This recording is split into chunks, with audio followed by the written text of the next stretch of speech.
Hello everyone, it's Thumper the Rabid Rabbit, doing an update to the Rust Electricity 101 Component Guide series with an updated episode on lights.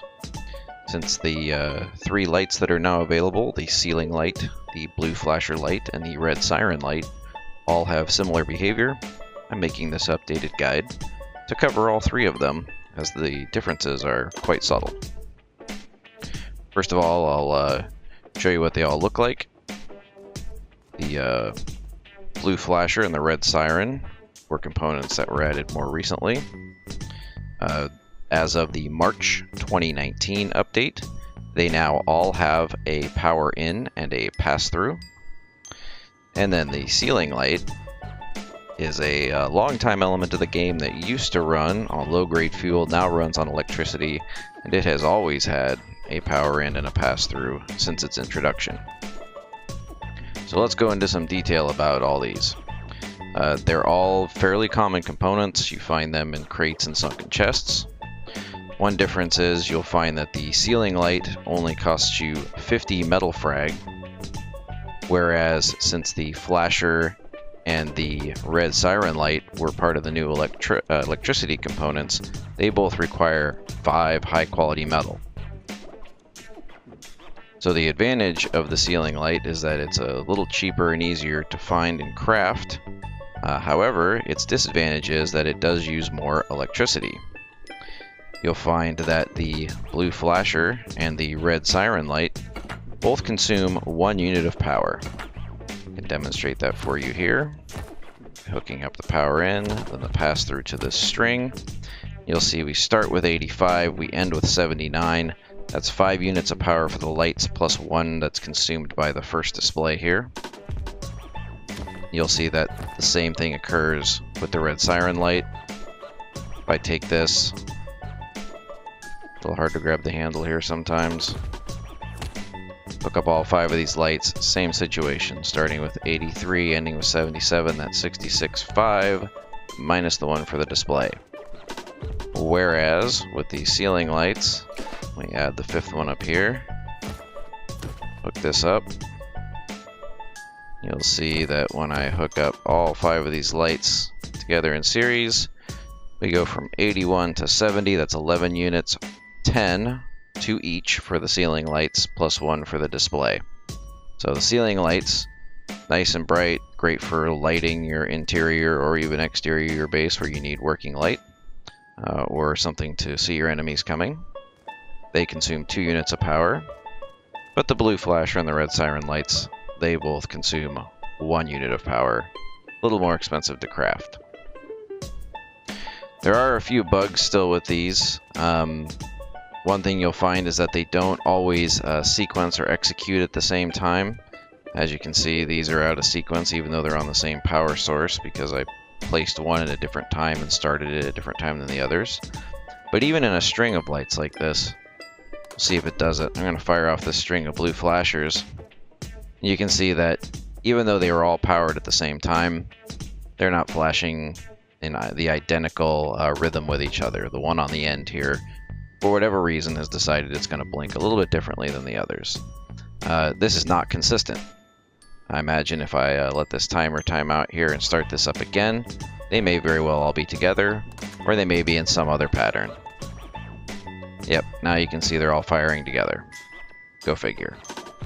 Same thing with the red siren lights. A little harder to see, but if you look at the bright spot where they're rotating, you can kind of see that like the 5th one down there is not quite coming around the same time as the 4th one. Let me start that up one more time so you can see it again. You see they're not quite all rotating identically. A lot of them are close to each other, but not quite perfect.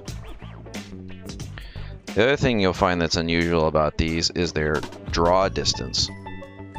So those red and blue lights on the wall are running, so are the lights there. It's easier to demonstrate this at night, so I'm going to quickly just change the server time to, let's make it 2300, nice and dark. And I'm going to turn on the no clip here and fly away a little bit. And you'll see that as I get a little bit further away, the blue flashers disappeared from the wall. Their draw distance is pretty short. You can't see the light, but you can still see the blue flash coming from the light, so it still renders the projection of the light itself, but not the item. I keep backing off, and see that the red Siren Lights, I still see them. Oh, found a tree. As they disappear, when I get further away here, you'll still see their light. Same thing with the ceiling lights. They have a much greater draw distance than the blue flashers, but you can still see all the light. You see red, you see blue, you see white all down there. Let me go a little bit further away. Now I'm beyond the draw distance of all of those, and we'll see if I can't demonstrate one of the other bugs here. This doesn't seem to affect the ceiling lights, but it does affect the red and blue lights.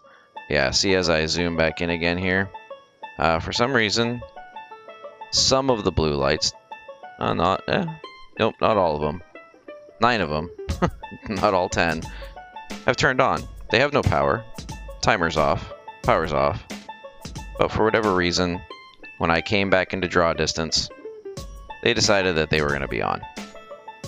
So, some unusual behaviors can occur here with these. Last time I had tested this before recording, did the exact opposite. The reds were on and the blues were off when I went out of draw distance, even though they're not powered. You can continue to see the blue there. Get a little ways away. I'll come back in again here and see how they redraw this time. Looks like again we have the blue lights turned on. Most of them, all of them. Nope, all but one again.